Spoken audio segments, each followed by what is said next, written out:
Welcome to the Your Vision podcast presented by AGL. Today we have Milkynades, one of the owners of the Milky Militia.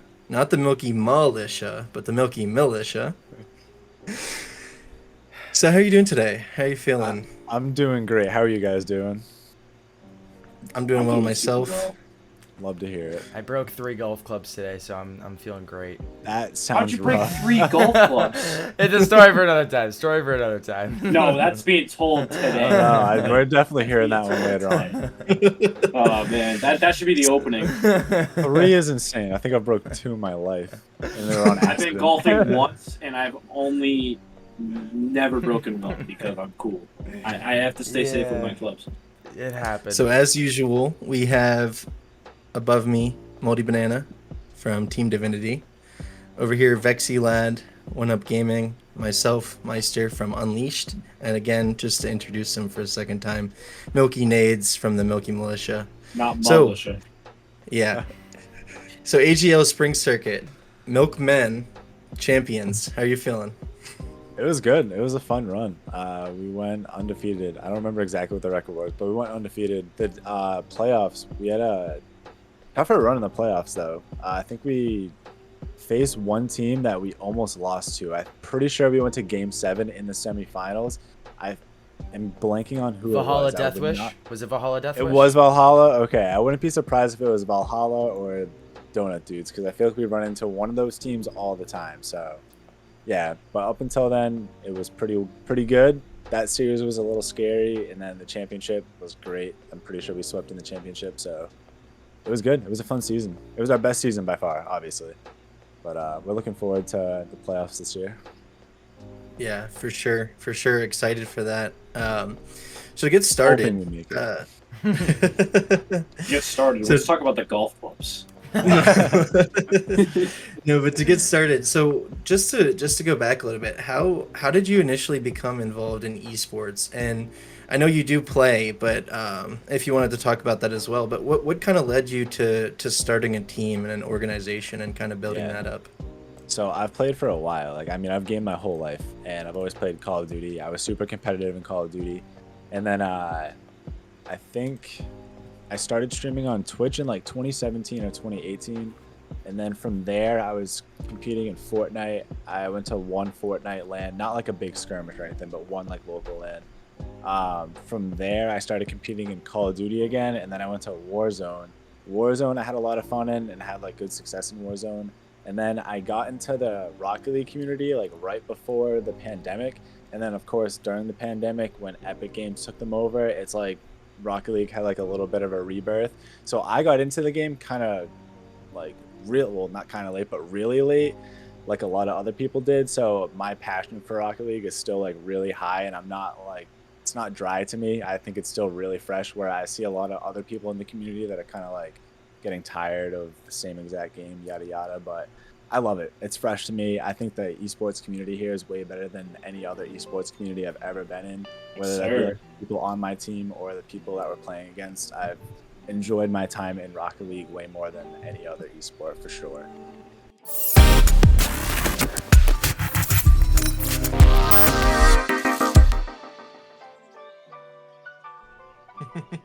Yeah, that COD background is back before esports, I used to do the MLG on COD, Black Ops 2. Yeah. I ran some tournaments there, dude. That community is It's not friendly at different all. world. Yeah, No, it's not friendly. Man. I participated as well a little bit. This is not during MLG times, of course. I was like 6 or something. I don't even know how old I was. Okay, Yeah. all right. Anyways, I participated in like the Call of Duty scene, and it was an experience to say the least. I met some very peculiar individuals over my time in COD, but the transition to Rocket League was definitely different, way less chaotic, I would say, than COD. It's not as aggressive. Yeah. I mean, I think, clearly, guys, like, is that even like, a question? Like, As much as I, want my teams to win, I do root for other teams. Like Yeah. I'm very like friendly with other org owners and stuff. Whereas in Call of Duty, if I was to book a scrim against somebody, it was like a hassle just to book that scrim. Never mind make like a relationship with their org owner. It's a completely different world that we live in Rocket League. I'm very grateful for it. Yeah. No, so going off that, this transition to Rocket League, you're talking about how it's kind of the best community you've been a part of in esports. Yeah. Is that kind of what led you to like place down your roots, I guess, and start an actual org, or is there some other things that kind of led you to get there as well? Yeah, we tried to start a Call of Duty org, I would say in like 2018. So that didn't go so well. It actually wasn't the Milky Militia. It had nothing to do with like the Milky Militia. And then in, I think it was 2019 or maybe early 2020 is when we got into Rocket League, and it still wasn't the Milky Militia anything. Like my Discord was literally the Milky Discord, but my Twitch started growing a lot off of Rocket League. So I was like, oh, this community is showing me so much love, and I enjoy this game. It feels so fresh. I just enjoy the game and enjoy the community. I was like, this is where I want to be, I think. So I haven't even played Call of Duty, and I couldn't tell you how long. I've picked it up every once in a while, but I just don't get the satisfaction that I used to out of it. And I definitely have realized that this is the esport that I want to pursue in. I think Rocket League is the closest sport to esports. It's the closest that I can relate to an actual sport. Even things like Madden and like NBA, like the video game is not the sport. Rocket League is literally a sport. Like it's its own thing. I definitely agree with you there. Rocket League has become its own entity, as you kind of said. Like it's its own sport, and it has its own dedicated following. Like it's not. I mean, yes, it is soccer, but it's not soccer. It's Rocket League. Like you don't refer to Rocket League as soccer, really. You refer to it as Rocket League. I do often. I relate it closer to hockey. But it's Rocket League, guys. It's really Rocket League. I think it's a lot closer to you get hockey. The point I'm trying to say here. Do right? we though? Do we? I see. Alrighty, Milky. So, what are some of the most significant challenges, as that transition from, the Call of Duty scene into Rocket League? What were some of the challenges that you primarily faced, whether it was in-game or, of course, within your personal life that was kind of more difficult and also kind of easier for you when you made that transition? I definitely think it's a lot more time consuming now because I'm managing all these other teams. So it was just myself back. Like it was me and my team of like 4 or 5 people when it was Call of Duty. When we switched to Rocket League, we joined a league and it was just 5 of us on a roster. And then after that, we wanted to kind of build this org. So we already had our community from just me streaming like Milkynades. And then I was like, all right, it's time to just make this the Milky Militia. And I made our Discord. I changed the Milkynades Discord to the Milky Militia Discord and changed like a bunch of social medias. I still have Milkynades social medias, but I really try to focus on the Milky Militia stuff now. So it went from that one team to, I think we had maybe 4 or 5 teams going into the winter of 2022. And now we have 8 teams as of now. Currently playing across like separate leagues. So I don't know, we have a good amount playing in AGL themselves. I think 3 or 4 are in AGL. So that's awesome. But yeah, I don't think it's been as challenging as per se to like fit into the scene. Whereas I think Call of Duty, it was tough to kind of fit in. Whereas Rocket League, I was able to find where we fit in, and now I can grow. Like we're in AGL. We're in a few other like amateur type leagues, and I think it's like perfect for us to start building our foundation. And we actually tried to qualify for RLCS for Boston, so it was good to kind of get our foot in the door and see what was up with that. And we also had a lot of like people go to Boston, so it was fun. It's fun now that we're having a big community around us. It's not as much, okay, we got to go win this game, we got to go win this tournament, yada yada. I'm so much more focused on like entertaining our community by having good teams instead of having good teams, which will bring in a community. You know what I mean? That's honestly the best way to go about that. And I know as well, like, I see you guys in the Milky Militia Discord, like throwing events and stuff like that, where like there was one night you guys had an Among Us event, and you had a bunch of different people. I was gonna join, and then I didn't because I felt like I didn't want to overstep. But anyways, you're always welcome, bro. Yeah, you're never overstepping, dude. But no, I always see, you know, events being held, and the biggest thing I've noticed in certain discords, especially like the orgs that play in AGL, I try and get myself involved in any organization I can in terms of like being in the Discord and whatnot, and the orgs that I see the most success are the ones that have the same ideals that you have, where you're not looking to build just winning teams that builds the community that way. You're looking to build a community which in turn gives winning teams, people who are going to be committed and stuff. And that, you know, when we take a look at organizations like Striker and 100X and Unleashed and 1UP Gaming, you know, all of those orgs, the same thing that they have in common is they focus on having a community first and then the winning teams afterwards. Because when you just focus on the winning teams, that's where problems start to occur, because you're not always going to win. You're going to go one season, you know, not being particular by any means, you're going to go one season going undefeated. Oh, no, for sure. And next season, something completely different can happen. You could be the 16th seed. And oh, yeah, tell me about it. I wonder what that's like. It all can just switch like that. And if your only motivation is you know, winning games, you're gonna burn out really, really fast. And you will, 100%. Yeah. Anyway, yeah. But the difference between, you know, going into, again, even in Rocket League, as a player versus an org, looking from an org perspective, you do want to build that community behind you, because, yeah, you can get the best team in the world, but what happens when one of those players leaves? You know, if you're depending on that one team as an org owner, and one of those players leaves and you can't fill that position, then you have two other players that are ready to go out the door because they can't play without a full team. Yeah. And building that community, in addition to, you know, having backup players, I guess you could say, or people ready, you know, to jump on that opportunity, building that community just helps progress your org even further into a place where, you know, you're getting these successful teams, but you also have a strong foundation to continue forward. Yeah. I guess is what I was trying to go with that. No, that's pretty much exactly what I'm trying to go for. Like I said, I've done this for a little bit now, but I've attended, I think one of the biggest like eye-opening events I ever attended was PAX. I went to PAX East in 2021 or 2022, but I didn't really like participate in a lot of the gaming stuff. I was super interested in going to the panels, and one of the panels I went to was actually Discord. Like, it was a Discord panel, so a bunch of the people up on the panel were Discord members, and they were kind of like giving like suggestions on how to run your Discord community and things that work for them, and that was super informational to go to. And then there was another one that I don't remember the name of the panel, but it had a bunch of game developers on it, and one of the guys that stood out was the PUBG developer. It was one of the PUBG developers. So, and he kind of like hitched on that too, where he was like, you see a lot of these esports teams, what makes the biggest ones popular and gives them longevity? He said it has nothing to do with their esports teams, it's their content teams.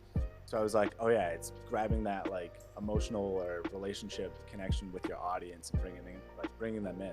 A championship is gonna put you on top of the world for a couple months, but unless you have a community that's actually fun to literally just hang out in, you're not gonna stay long. You know what I mean?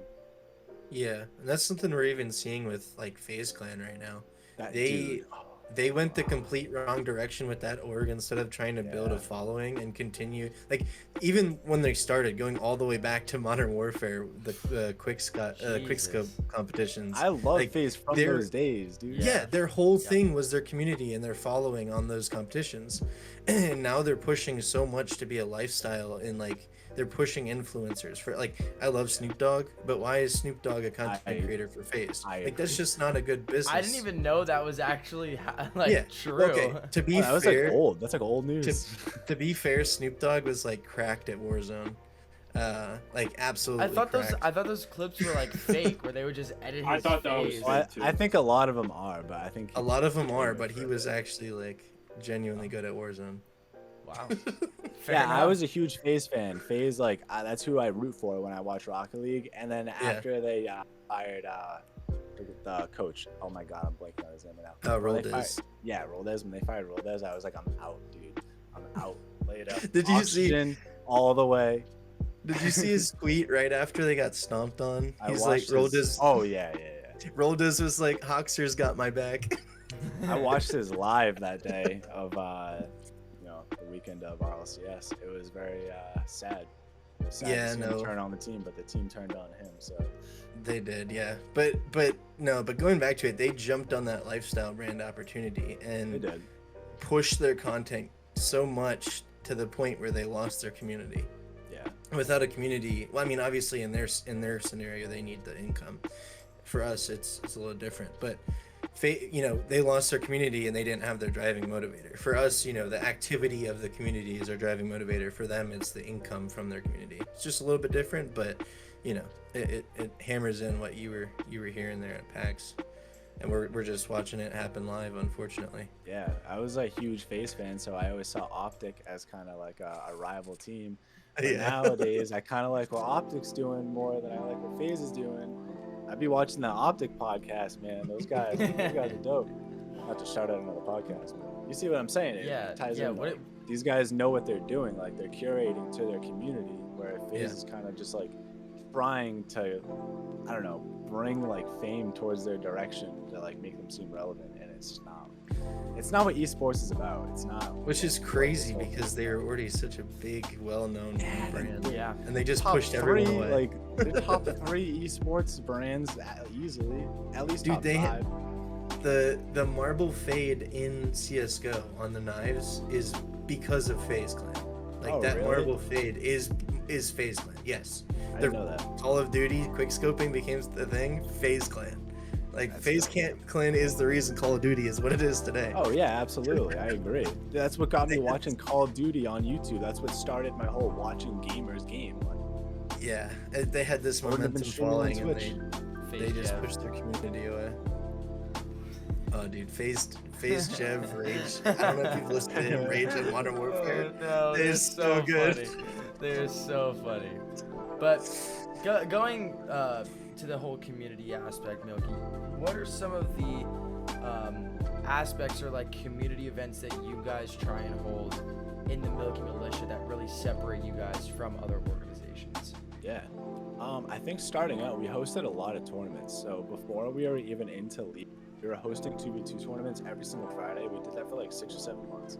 That was like our jam. And then now that we started joining these leagues, we tried to use our like game day events as events for our community to watch. So we kind of hype those up. We always shout out the casters in our Discord. We have an events tab in our Discord for that kind of stuff.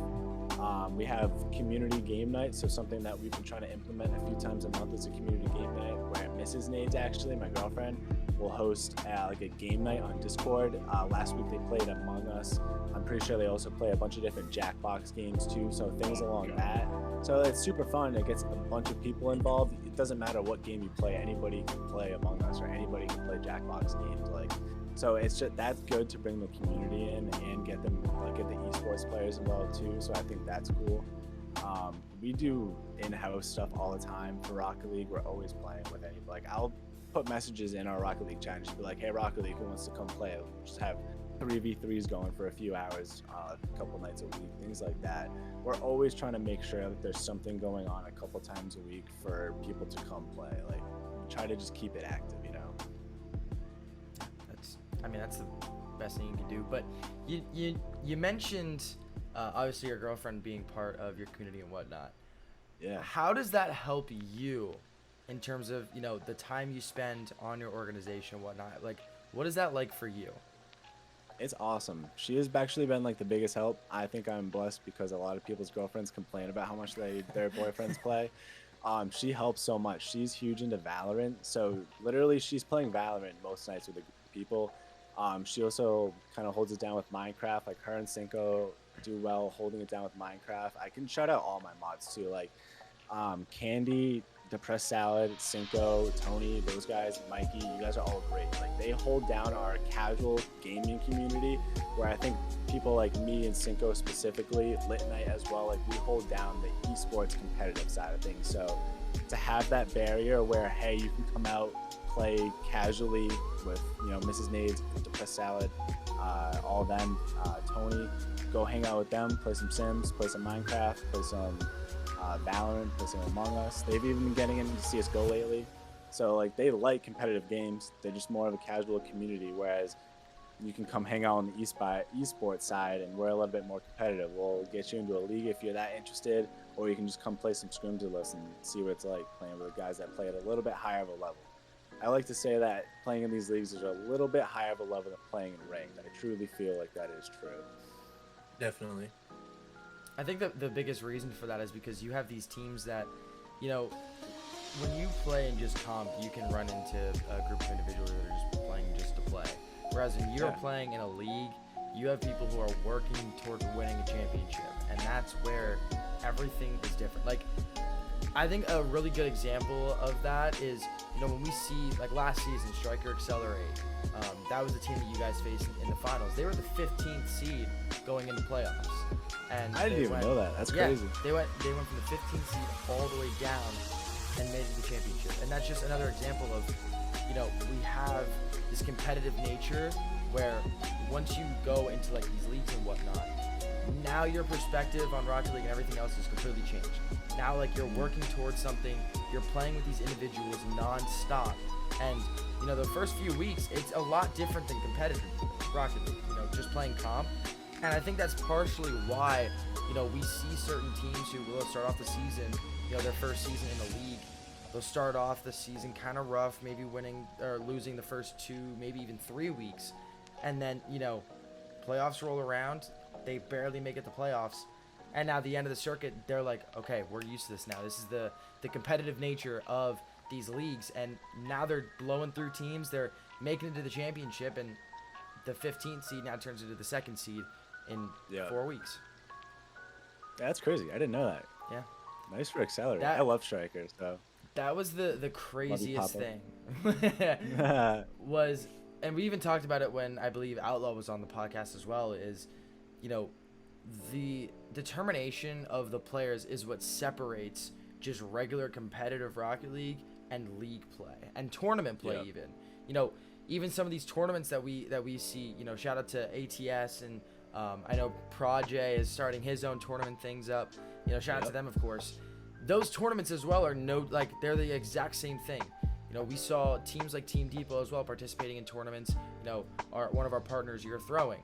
You know, we saw Team Depot participating in that, and we saw other organizations participating in that, and throughout the entire time, it's so much different than competitive play. If you were to watch a competitive C3 GC1 game, and that's just, obviously, you can watch any rank this way, but if you were to watch a competitive game like C3 GC1 and then watch a league play game, it is 2 completely different games. Yeah, I agree. Yeah, definitely. Yeah. Just the switch just flips. Like, it's just a different element. And, you know, especially like the difference between comp and league play, like I said, the switch just flips, and it's night and day the difference. As a caster, my like vision of the field is different than most other players, because as a cat, multitask like 6 different things at once, so it's like kind of hard to do.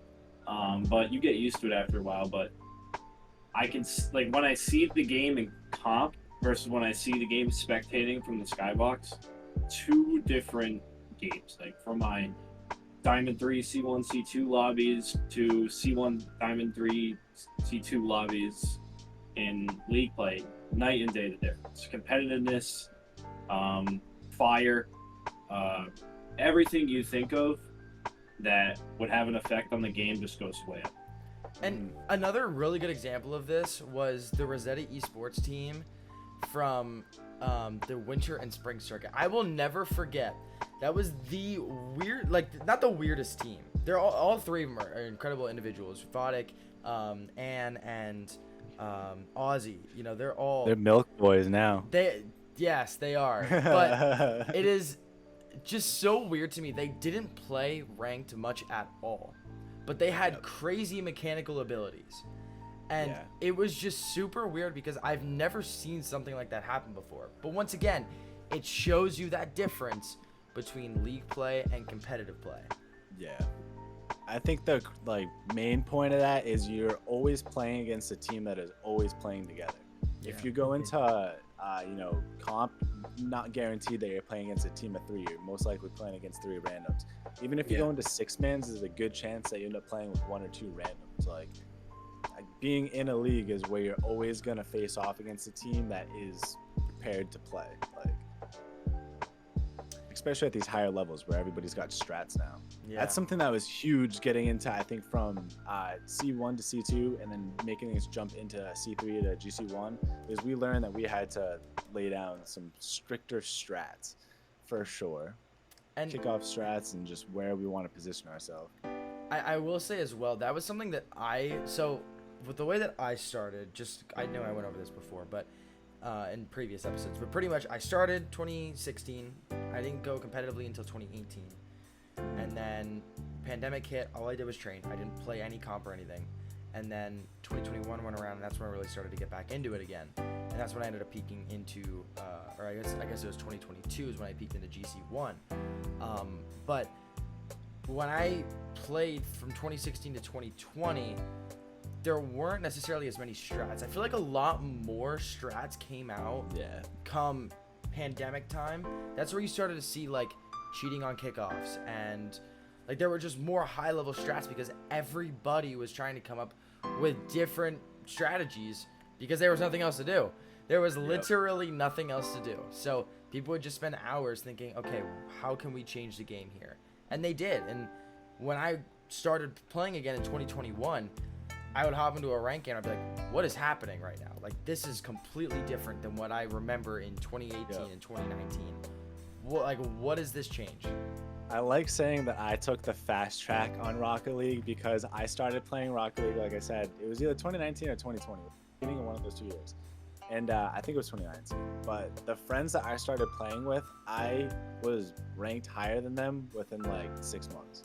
So, and all it is from is because I am a competitive person. So when I play video games, I need to know the strats. So like I was watching YouTube compilations and stuff like that for weeks, just learning how to truly play this game and not just drive around and kick the ball. So at this minute I started playing this game, I was like, all right, well, how do you actually be good at this game? Because this game is awesome. Right from there, I was like, all right, I'm not nasty. Like, I'm C3. Actually, that's a lie. I am C2, still trying to hit C3. So hopefully we'll get there. But I feel like I'll never stop learning in this game. Yeah. I feel like Call of Duty, I was at a point where I'm like, I should have beaten this guy. Like, I should be better than this. Like, I should not have lost this tournament. Like, I was super like harsh on myself. Where in Rocket League, I'm learning. I'm not the best. I am not even close to the best, and I am very humbled in this game, and I think that's why I like it so much. Yeah, that's another reason why. That's been a similar experience for me. I actually only got into Rocket League back in May, and so I'm down in Diamond right now.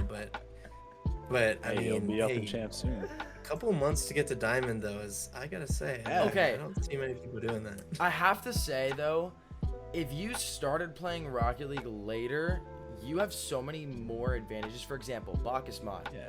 YouTube tutorials from pros. Like, when I first started the game, it was just you, the ball, and free play. That's literally all you had. You didn't You have have the fast track now. that. Well, and I'll be honest.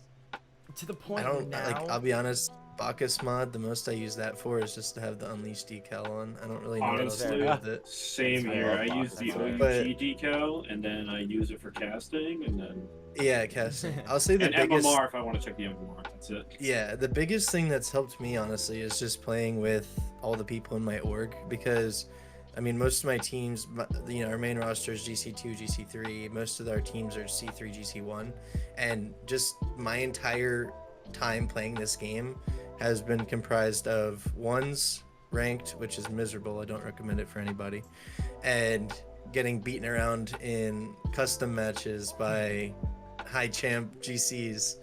And that honestly has taught me a lot, because you know I've been trying to match their speed. I mean I still can't do it, but you know it's just pushing me further and further, and I'm like, you know what, he can do it. Like my best friend is on one of our teams. I'm like, you can do it. There's no reason I shouldn't be able to get there. So that, I mean, that motivator has kind of given me. So I know what you mean. Kind of coming in the back end, you have so many people that know so much about the game already that you can just absorb all of it. and there's so much to learn. Like I feel like even like pro players are constantly trying to find new ways to get their, you know, to invent something new to get the upper edge. And that's what's so crazy about Rocket League is you can literally just invent anything. You can't do that in Call of Duty. No, You that's can't why like, this oh, game's crazy. yeah, the McTwist. It's like okay, you spun around a couple of times and you shot somebody. Rocket League, you're like taking a car, a 4-wheel vehicle, and launching it through the sky at a ball. I like connected a link yesterday. I used to be huge in games when I was younger. I loved biking. So I like connected a link yesterday when I was watching old X Games videos, and I was like, I think one of the big reasons why I find myself so comfortable in esports is because like what do they call that? Like, you know, extreme sports. Yeah. Like games. Everybody's rooting for each other in those competitions. Oh yeah. Like as much as they want to win, you're rooting for your boy or your opponent or whatever to hit his trick. Like so. Yeah. When I went to Boston and watched RLCS live, if your team was out, you just rooted for the next team. Like, dude, I watched Zen do insane stuff in Boston. It was like I first of all I didn't even know who Zen was up until before like this RLCS season. Like anybody did. And then yeah, well, I heard he got like banned the season before, and that's why he. Yeah, he was too young. I never knew any of that. Yeah, not for any bad reasons, but so dude, going and seeing him live, I was like, this is just phenomenal. Like to have, I just love everybody rooting for greatness versus putting a team down, even if they're crazy stuff. Yeah, that's one thing I liked about Worlds too, is you could see the entire Vitality section just going absolutely nuts anytime anyone won or did something crazy. That was like the whole stadium in Boston anytime anybody did anything good. Yeah, no, but one thing that was cool though is like sports sections and things like that, like NFL games, you go to an NFL game, the away team is not rooting for you. Yeah, I know. That's what I'm saying. That's my point. Yeah, but like Vitality just goes crazy for any like they're like because they're one of the prominent fan sections, as I'm sure you saw, and they just went crazy anytime anyone did something. It was cool. We got to go sit down in the K Corp section, and that was wicked cool. In Boston, obviously, the K Corp corner was pretty small. When I saw it on Worlds in Germany, I was like, "Damn, that's the crowd I want to be in." Like, those guys are rocking right now. Like it's honestly, it gets to it's probably better than it obviously is now. Like high school student sections and like college student sections, bro. Like the blue wall was going. Yeah, nuts. that's the best relationship. Like that's the way to relate to the college section. Like, I'm like, God damn. I'm like, blue wall came to show out across the pond. Yeah. Like, across the pond.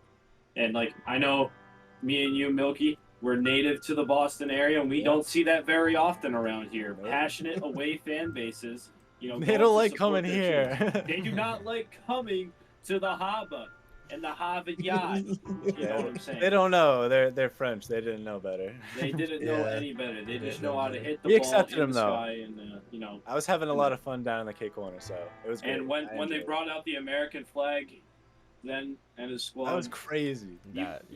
You can't like not root for them. Yeah, that was insane.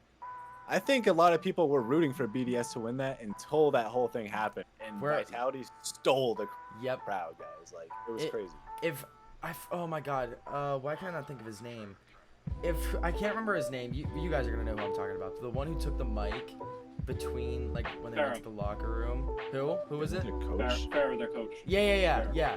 He took the mic and he started saying like, oh, like we know that you're all gonna be rooting for, you know, BDS, but you know we came all this way, and it's like that just shifted everything. And then they ran out with the American flag, and then everybody just switched. Like everybody was voting for BDS. Like all you saw in the Twitch chat was BDS is gonna win, BDS this, BDS that, and then everything just switched. Vitality now was like if there was like a poll out for teams rooting for BDS before that speech and teams rooting for BDS after that speech, I think it would have been about 70-30 and then just flipped to 30-70. Oh yeah, it was easily insane. Yeah, it's crazy to be at one of those events. I strongly suggest if you ever get the chance, I don't care if you gotta travel a little bit. Dude, definitely I didn't go, and I know we talked about that. When I found out that you lived near me, I was like, bro, you should have came with us. I wouldn't like.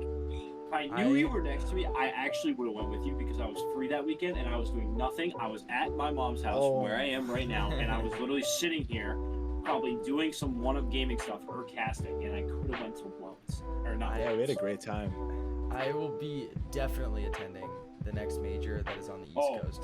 We talked. Anything East Coast, I'll be there. We are. Trying to get to the next one. Bring me we somewhere pretty warm, much- Rocket League. AGL podcast hosts, you know, at Worlds. What we want to do, I discussed it with a few people. We want to get like an Airbnb, and then just have like a bunch of people from AGL stay over one night, and then just have like a weekend where just as many people as we can. It's definitely gonna be difficult. We tried to get an Airbnb, but it was very expensive, so everybody ended up staying at my place, and it was hectic.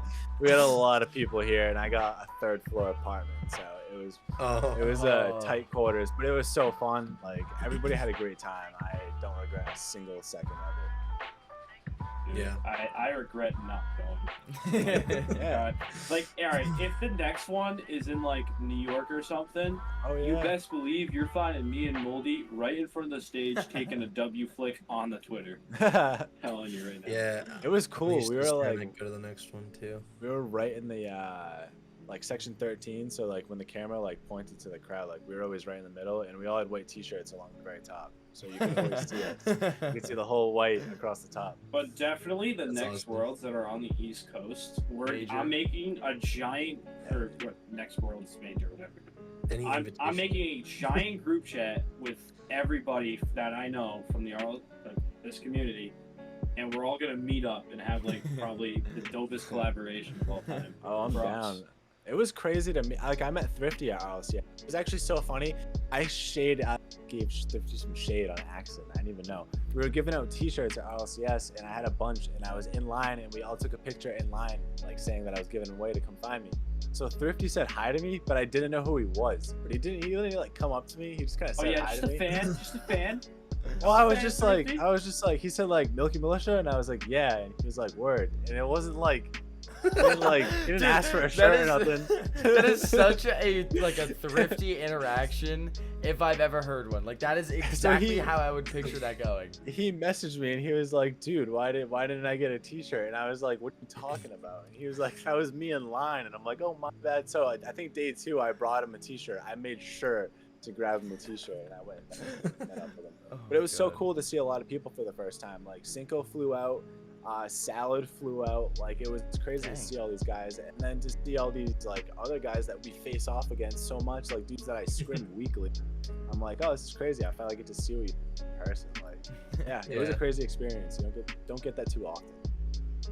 I'm definitely Yeah. going. I'm definitely going to the next invitation. Yeah, Me and you have Moldy to. are bunking together, and you best believe that's, Oh. that's gonna be the greatest time of all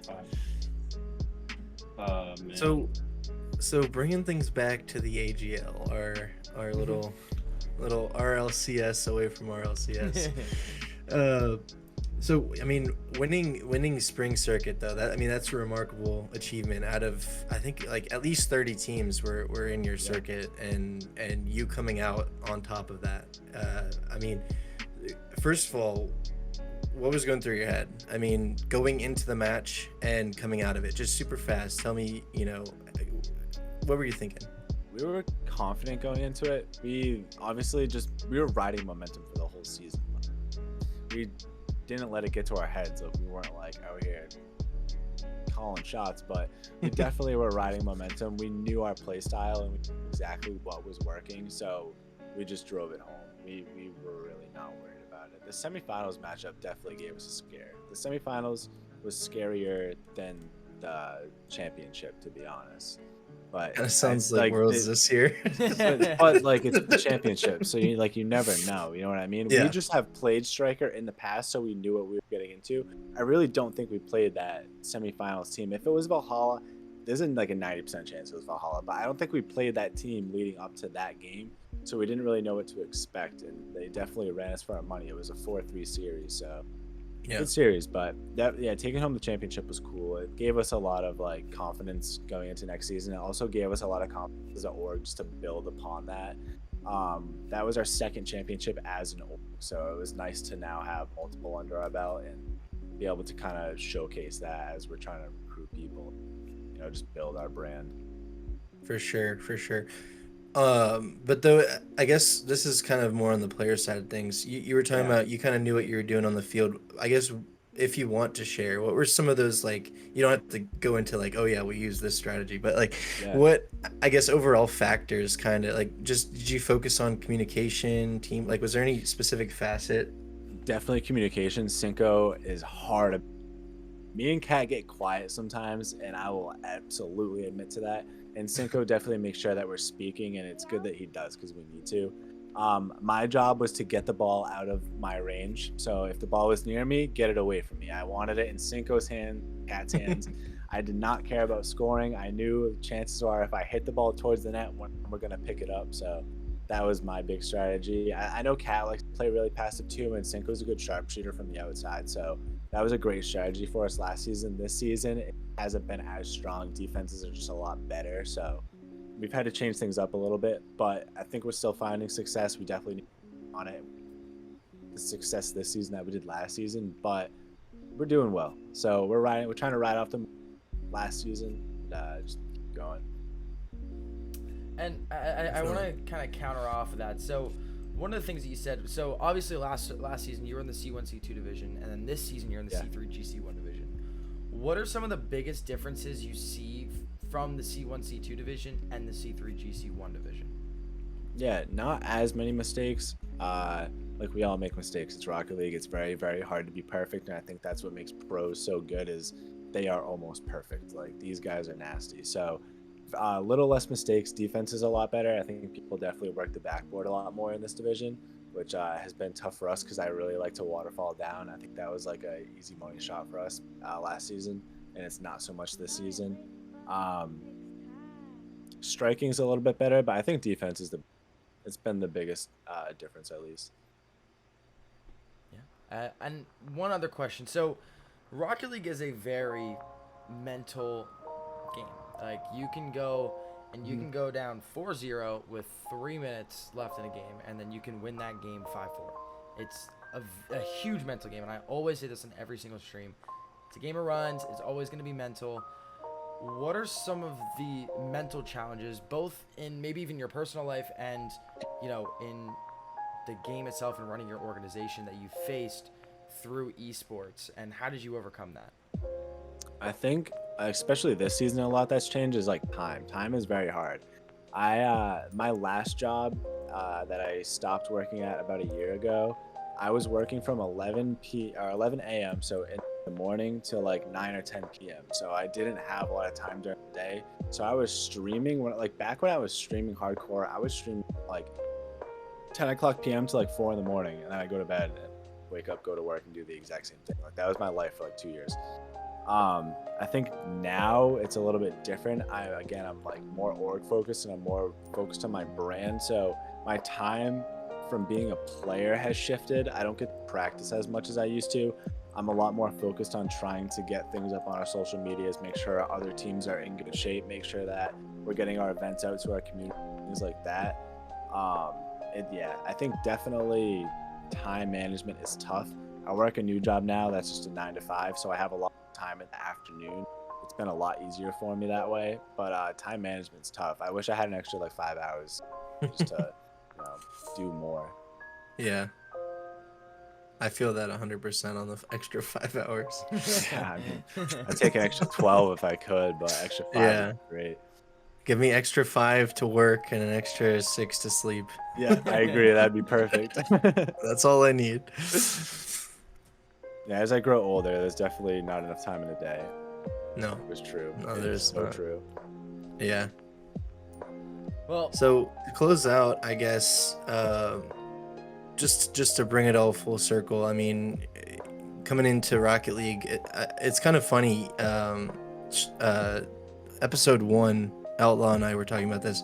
We had very similar runs getting into Rocket League, and you're almost identical with us, starting with Call of Duty, moving into Rocket League, and really finding a home there. But so, I know your Rocket League career is still, in its stage of blossoming, and you're still growing, you're still learning, like you were saying, a lot.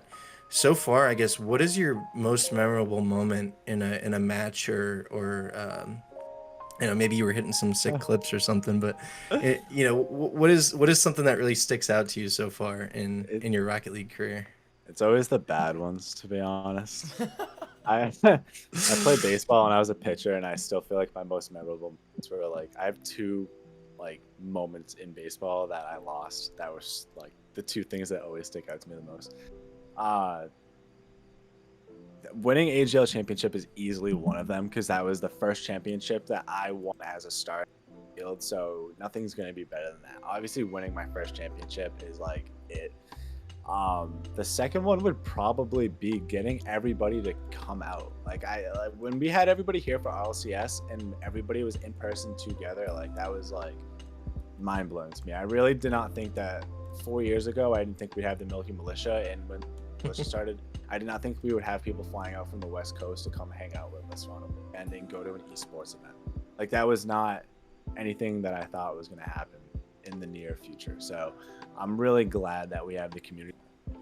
Glad that that's like the strongest part of the Milky Militia. So those have been the two most memorable, I think. Yeah, those are both awesome moments, honestly. Yeah, Yeah. So. That's nothing better than that, honestly. But No, yeah. I couldn't ask for more. Yeah, and maybe another championship. I do like championships. Well, I know Meistyr said that was the last one. I do have one more. I always love to get perspectives from people. So, in your eyes, as a player, we've gotten the caster standpoint, we've gotten the org owner standpoint. Do you have any advice for people who maybe want to get into the Rocket League stream as a player, or like what advice do you have to those people who maybe are unsure or don't know how exactly to get started? This is something that we definitely handle a lot, so I feel like I can answer this question. We have really strived to be able to bring the casual player, if they want a chance to compete, give them that chance. Like I grew up playing casual, and I was looking for a place to play competitive in Call of Duty, and it's so hard to find that place. So the whole beginning of like turning this into the Milky Militia was saying, okay, if you're a casual player that's trying to go competitive, come play with us and we'll show you how to start that. You know what I mean? I can't say that we provide the best coaching or anything like that. Like we definitely try our best to steer our players in the right direction and get some in-house people to work on those things. But the best thing would be to find the leagues that are out there. AGL is perfect for that. You guys are like the perfect amateur gaming league. Like literally it's your name. So like you're perfect to get your foot in the door and see what it's like to start competing, because you're gonna, like I said, it's a little bit better than playing in ranked. It's a little bit better than playing in 6-mans. You're going to be playing against kids that are playing 3v3 with their same teammates every single. Finding one of these leagues is definitely the best first step. And if you can, find a place like the Milky Militia, or a place like Striker, or a place like Unleashed, One Up Gaming. Moldy, I'm trying to shout you out, bro. It's okay. No, I'm trying, bro. It's but you know what I'm saying? Finding one of these smaller orgs, especially that has their arms open and has good intentions, great. Like finding somebody like the Milky Militia doesn't care if your team goes out and wins. I don't care if your team comes in here the first season and wins, a championship. I don't care if you guys even make playoffs. I want you guys to get this experience, and I want you guys to see if you like it or not. And if you do, now we can push and help you guys become a winning team. If you don't, hey, you got your foot in the water and you found out you don't like it. So whatever, win-win. Yeah, that's been a big thing for us too. Is my COD background speaking to me. I just want to give that opportunity to anybody I can to get their foot in the door, because it is so hard to get into it if you're just trying on your own.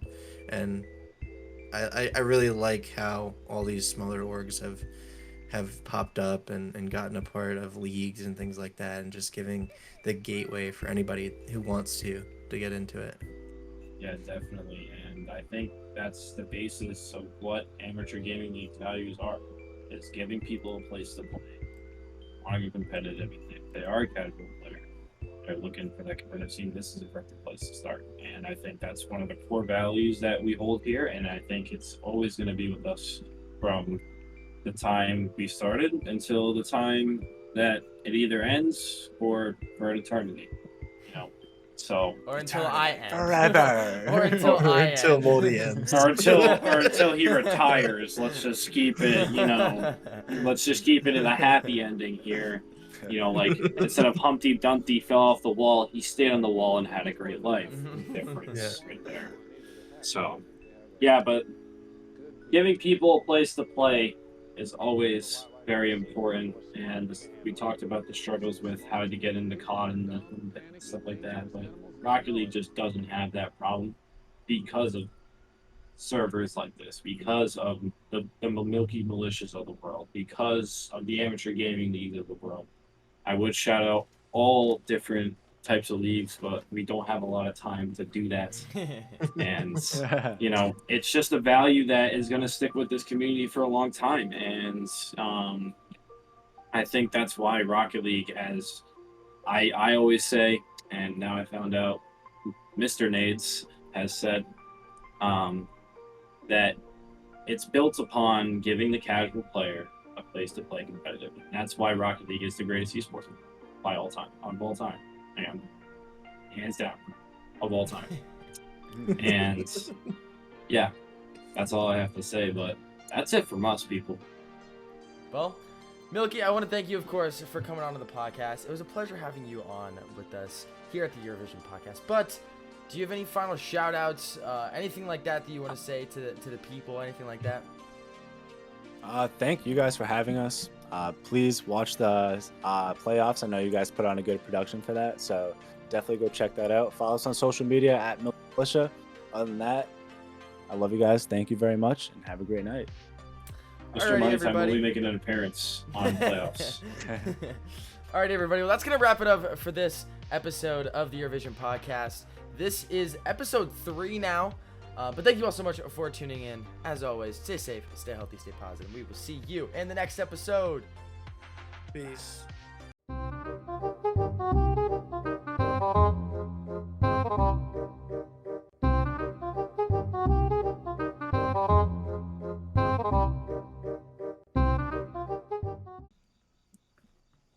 Welcome to the Eurovision podcast presented by AGL. Today we have Milkynades, the owner of the Milky Militia, not the Milky Militia, but the Milky Militia. Really had to start off with that. So, Milky, your team, the Milk Boys, just real quick before we get into it, AGL Spring Circuit Champions. The Milk Boys? It's We're the exciting. Milkmen. Milkmen, Milk Boys. Milkmen, I'm But sorry. it's okay, I'm yes. sorry. We were just talking about this before we started, how Related sorry. closer to hockey. But it's Very Rocket often League, guys. do. It's really Rocket League. I think it's a lot You closer get to the hockey. point than I'm it is trying to soccer. say here. Do we, Right. though? Do we? I see. We already I am know not how it goes. tolerating the disrespect I always get. God damn it. Been a long day, huh, Vexy? Oh, it's been a long day, dude. It's been a long day. You can see this notebook full of stuff right here. It's been a long day. I've had 2 casts before this. It's been a long day, boys. All right. God. That's going in the bloopers.